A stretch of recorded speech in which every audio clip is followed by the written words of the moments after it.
Welcome to the 6th chapter of the Sapphire Course. In this chapter, I'll show you how you can automate a message template. First, open the template that you want to automate. Then go to the Use tab and click on Automate. Click on the Create New Automation button. Select the channel where you want this automation to work.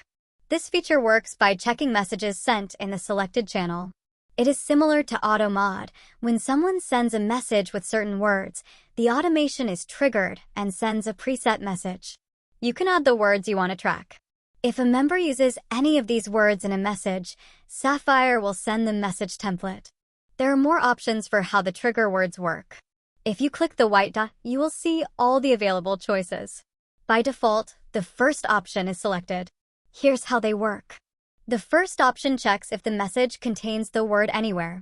The second option only triggers if the message is exactly the same as the word. The third option triggers if the message starts with the word, and the fourth option does the same but for the end of the message. There is also an option to use Regex, which is an advanced way to match patterns in messages. This is only for users who know how Regex works.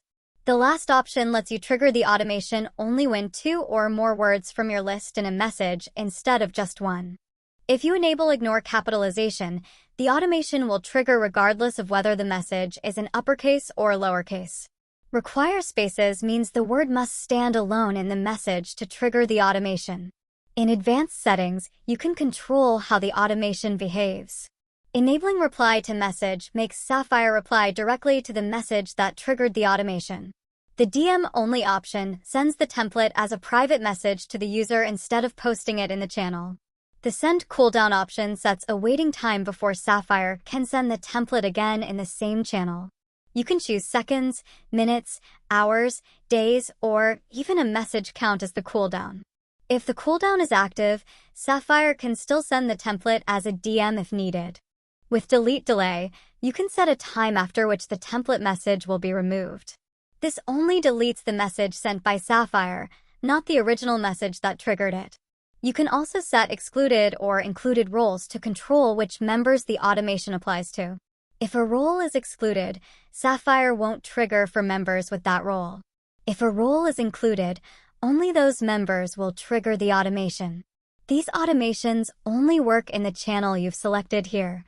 But if you want to use the same template in multiple channels, you can create additional automations.